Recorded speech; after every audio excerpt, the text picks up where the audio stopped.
Silent, still, where soft light and shadows fall in vague mosaic about a host of tall, slender columns.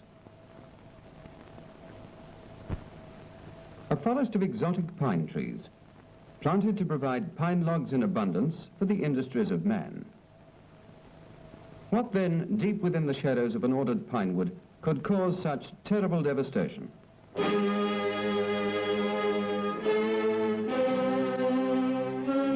The remnants of a once prosperous forest, now standing like the ruins of some ancient and barbaric colonnade, destroyed not by man, disease or fire, but a forest laid waste by Sirex noctilio.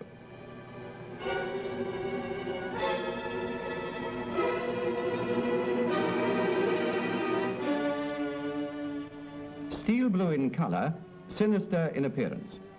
The 1.5-inch long female wood wasp has a sheathed ovipositor or drill-like egg-laying organ. With this, she drills through the bark and into the sapwood of the trees, where the eggs are deposited.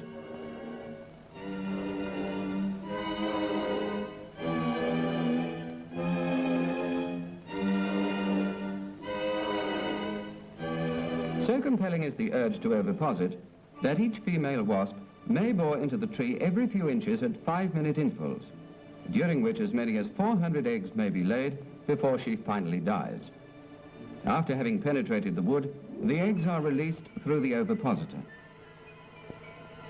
At the time of ovipositing, spores of a wood-rotting fungus are released together with the eggs. The fungus, which is carried in sacs in the body of the wasp, multiplies quickly. It's thought that it conditions the wood for the young grubs by drying it out. As the fungus spreads within the trunk and branches, the tree will begin to die, showing a characteristic red color in its foliage from the top downwards. In the meantime, the grubs begin to tunnel throughout the tree. After a period, the fully grown grubs change into pupae and then to adult wasps, which when mature will bore their way out of the tree during the summer months. Over 4,000 wood wasps may emerge from one single tree, eating their way out through perfectly cut round holes. The males may be distinguished by their orange color abdomen.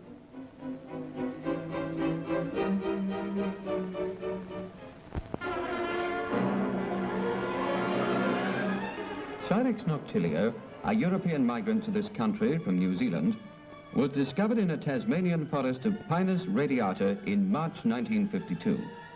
In time, enormous numbers of trees were to die. The face of the countryside was to change from luxuriant green to deathly monotones of grey.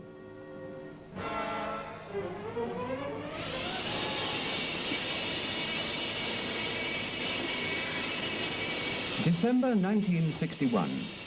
Larvae and adult Sirex wasps were found in timber at a mill in a Melbourne suburb. The pine logs were traced as having come from a small private plantation at Woodiyallock. Sirex noctilio had been found on the mainland. The press and radio reacted generously in informing the public, and soon hundreds of reports and insect samples began to pour into the offices of the Victorian Forest Commission, all of which had to be immediately investigated. January the 5th, 1962, the presence of Sirex confirmed east of Melbourne near the Dandenong Ranges. January the 19th, Sirex found on the Mornington Peninsula. The resources of the Forest Commission were now marshalled into a gigantic effort to destroy and to determine the extent of the attack.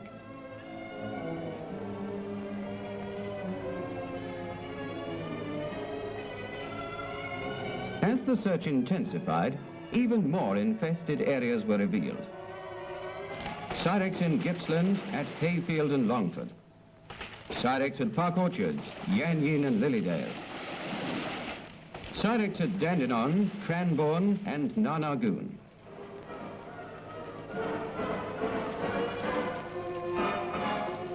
The fires of eradication burned each day, and their smoke signaled the presence of Sirex in many parts of southern Victoria.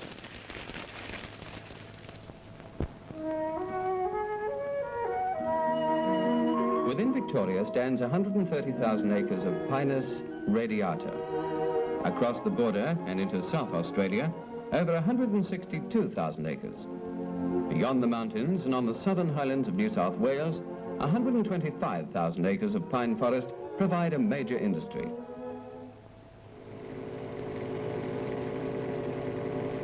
In all states of the Commonwealth, Australians are aiming to plant about 75,000 acres of softwood a year.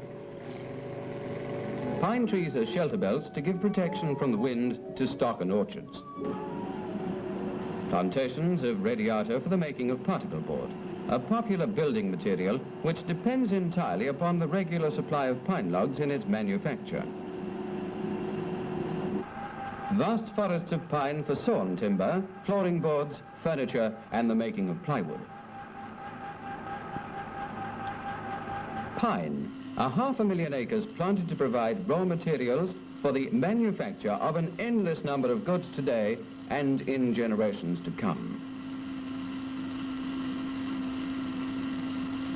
A vast industry, even now worth $200 million a year, yet to be challenged by so small an insect.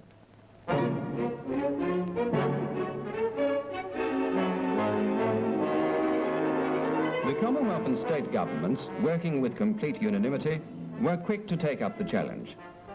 Immediately the outbreak of Sirex upon the mainland was confirmed, federal quarantine laws were enforced to prohibit the removal of timber from infected areas. The dockside search by the Commonwealth quarantine authorities for Sirex in imported packing cases and timber became even more critical, and the fumigation or destruction of all suspect timber was and still is being carried out.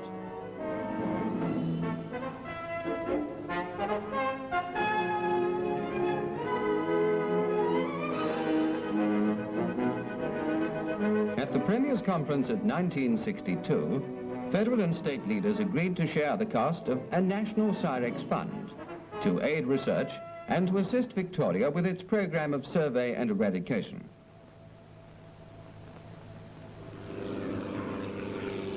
Aircraft were used to locate and direct foresters to trees that appeared infected. In this way, constant surveillance was effectively kept over large forest areas by the Forest Commission and owners of private plantations who had contributed to the National Sirex campaign.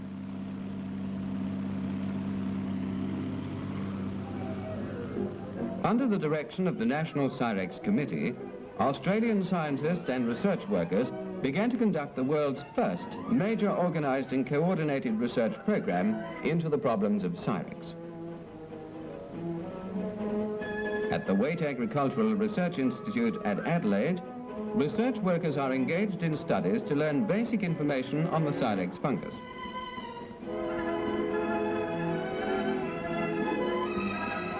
Using special techniques to produce artificially the fungus fruiting body, scientists have been able to identify under the microscope the group to which the Sirex fungus belongs.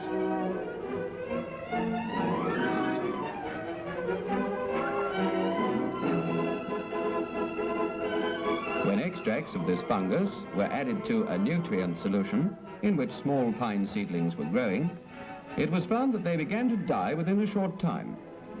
Thus, the first experimental evidence of the ability of the fungus to kill pine trees was obtained.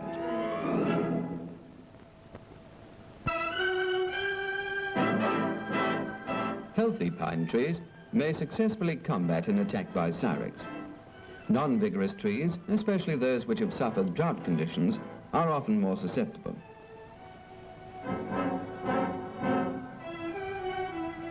At the research station of the Commonwealth Forestry and Timber Bureau near Hobart, field experiments are underway. Sirex wasps held captive within wire mesh cages are allowed to infect healthy trees, and the result in relation to tree physiology are then studied. Some pine trees, after an attack by Sirex, react by secreting under high pressure a great deal more resin than others. It's been found that trees which have a tendency to this characteristic are often more resistant to the effects of the Sirex fungus.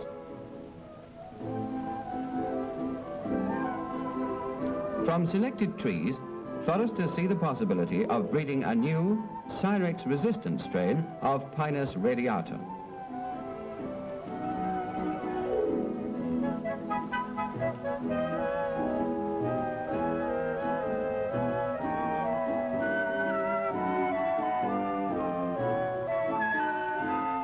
Pinus radiata, a tree of North American origin, grows well in Australia when removed from the tree diseases of its natural habitat. Sirex noctilio, an infiltrator of European origin, multiplies quickly when out of reach of its natural enemies. What else then can be done to control this vandal of the pine forests? For the answer, man again has turned to nature. From small numbers of parasites collected by Australian scientists at a special laboratory established in England by the CSIRO, large populations of insects are being bred at the organisation's Sirex Research Unit near Hobart. To facilitate handling, the new generations of parasites are anaesthetised before being packaged for distribution to infected areas, where they'll be released in large numbers. In this way, scientists hope to establish in this country effective biological control of the Sirex wood wasp.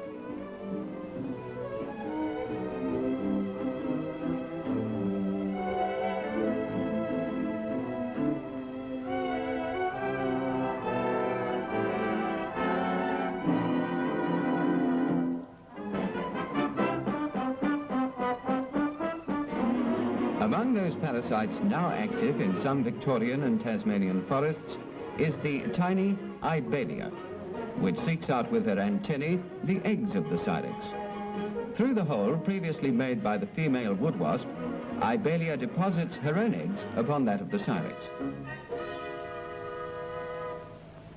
Rissa, colourful, ingenious. In searching for Sirex larvae, she drills a hole through which her own eggs are placed upon the Sirex grubs. In time, they in turn hatch out and with voracious appetites devour their host.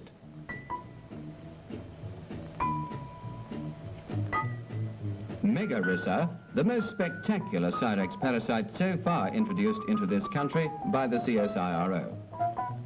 Endowed by nature with an enormous ovipositor, Megarissa can reach far into a tree and there deposit her own eggs upon the Sirex larvae.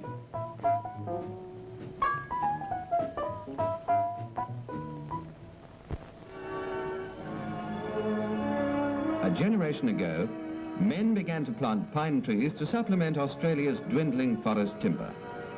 Today, we begin to reap an inheritance from their foresight.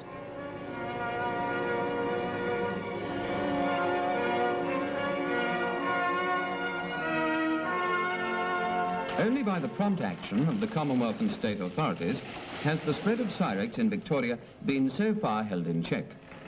But unless the cooperation by industry and the public is assured, our vast national assets of Pinus radiata will continue to stand in jeopardy.